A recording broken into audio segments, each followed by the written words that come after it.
Hola, soy María Ángela Olascuaga Hoyos del grado 11A. Para poder entender y comprender la historia del cristianismo hay que verlo desde un principio. Es por esto que expondré las etapas de Israel desde el Nuevo Testamento. Primera etapa: Jesús y vida. Esta etapa se da del año 6 a.C. al 30 después de Cristo, en los lugares de Galilea, Judea y parte de Jerusalén. Jesús nace en Belén. Sus padres son José y María. Su infancia y juventud transcurren en Nazaret, donde ayudaba a su padre y estudiaba las tradiciones judías. A la edad de 33 años fue bautizado por Juan el Bautista. Luego de que se reconociera sus enseñanzas y el anuncio que él hacía sobre Dios, adquirió muchos seguidores, de los cuales con la voluntad de Dios fueron elegidos los 12 apóstoles. Con estos compartió vida, enseñanza y el anuncio del reino de Dios. Para que se cumpliera lo dicho por los antiguos profetas, Jesús fue condenado a muerte por los jefes de los civiles y religiosos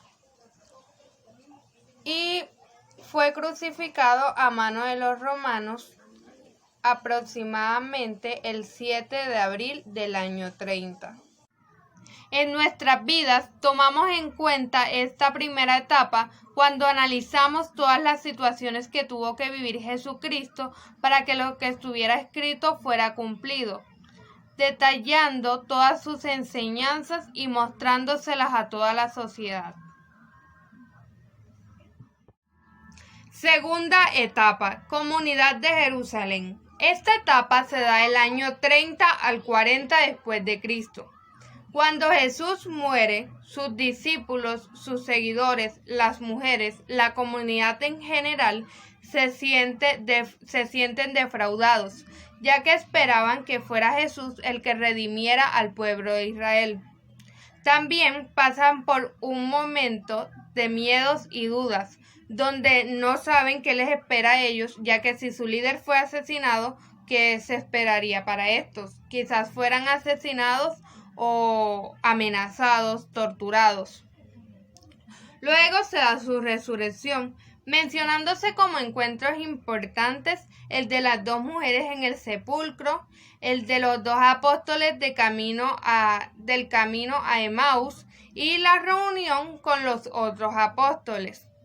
Finalmente ellos deciden encontrarse, toda la comunidad, para ver la gloria de Dios y se dan cuenta que esta gloria es el Espíritu Santo. Deciden dar a conocer las enseñanzas dadas por Jesús en vida y al momento de su resurrección, dando una resurrección al proyecto del reino de Dios como un camino de la evangelización. Finalmente, aunque los discípulos hacen lo que pueden, enseñan y dan a conocer tanto la ley de Dios como las enseñanzas de Jesús, el pueblo se siente confundido porque no sabe qué seguir o qué tradiciones realizar para adorar a Dios. No saben si asistir al pueblo o hacer la oración en sus casas. Es por esto que tienen ese grado de confusión entre las dos religiones, el judaísmo y la que ha renacido, el cristianismo. Vivenciamos la segunda etapa cuando aclaramos y tenemos en cuenta cuál es el pensamiento que tenemos sobre Dios, guardándolo en nuestros corazones. Tercera etapa: predicación de Pedro y Pablo. Esta etapa se da del año 38 después de Cristo al 46. En el comienzo de la nueva época apostólica se crearon dos grupos de creyentes en el nombre de Jesús: los helenistas y los hebreos. Los hebreos era un grupo constituido por cristianos que provenían directamente del judaísmo. Algunos de ellos habían sido fariseos. Eran muy cuidadosos con el culto en el templo y con la fidelidad a la ley de Moisés. Este grupo tenía como proyecto de evangelización el anuncio de Jesús internamente en el pueblo judío.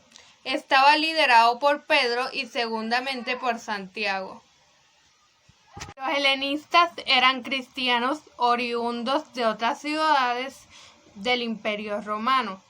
Ellos no tomaban como importante al Templo de Jerusalén, ni mucho menos practicaban las tradiciones y costumbres judías.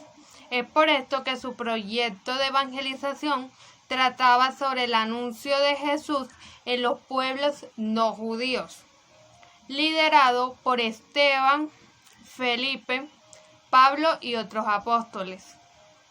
Aunque existieron ciertos momentos de tensión entre los dos grupos, es importante destacar que las dos misiones de evangelización fueron importantes para dar a conocer el Evangelio de Dios. Esta tercera etapa podemos entenderla y practicarla al buscar una vida espiritual que vaya más allá de lo superficial. Cuarta etapa, encrucijada de la Iglesia.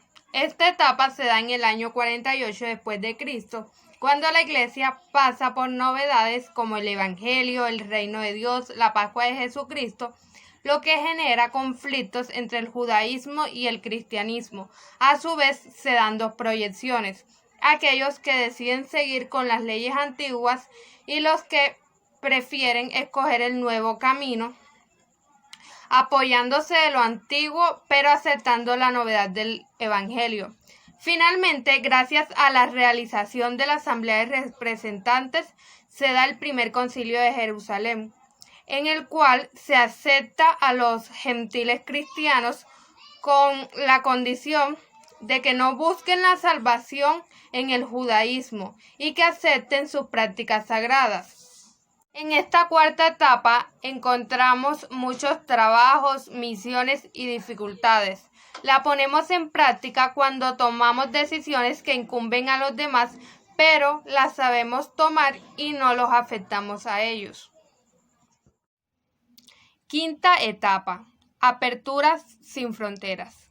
Esta etapa se da del año 40 al 70 después de Cristo, cuando la Iglesia comienza a expandirse por lugares como Roma, Grecia y Asia Menor, comandada principalmente por el grupo de Pedro, Pablo y Juan, lo que confirma de que se está siguiendo con el Evangelio de Jesús, ya que se cumple con la voluntad, el proyecto y la implantación del reino de Dios entre los hombres.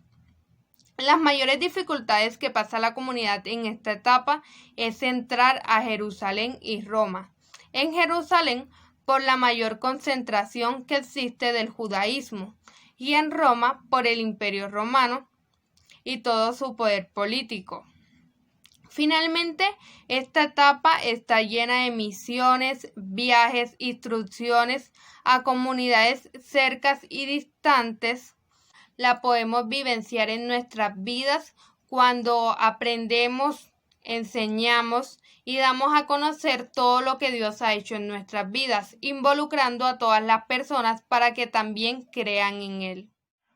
Sexta etapa, persecución y martirio. Esta etapa se da del año 60 al 90 después de Cristo, cuando la Iglesia sufre persecución y muerte a manos del Imperio Romano, porque estos adoraban y hacían culto a dioses paganos, además de que el emperador estaba en la vida de todos. Entonces, como en el cristianismo solamente se adoraba a Dios, comenzaron a llamar la atención, especialmente de los grandes jefes del imperio, por lo que estos fueron observados. En esa observación se dieron cuenta de que la comunidad, la Iglesia, tenía una vida llena de honra y honestidad, lo cual fue un gran choque para este imperio. Comenzó a meterse en la Iglesia y a sacarle falsos testimonios para que las demás personas las persiguieran y asesinaran a muchos seguidores. Ponemos en práctica esta etapa cuando aceptamos ser cristianos a pesar de todas las consecuencias que puede traer esto. Séptima etapa, jerarquización. Llega un momento donde la primera y segunda generación de los apóstoles de Jesús ha muerto. La comunidad ha sido perseguida y comienzan a surgir falsos profetas, falsos maestros, enseñando doctrinas diferentes de la iglesia. Es por esto que se busca conseguir una institución o una jerarquización para que se siga con las tradiciones de los apóstoles, donde se reúna a todas las comunidades, formando como tal la iglesia. Es aquí donde surge la tradición eclesial a través de unos escritores anónimos que quedan bajo la sombra de Pablo, Pedro y Juan, los cuales buscan exhortar y alentar a la comunidad primitiva cristiana.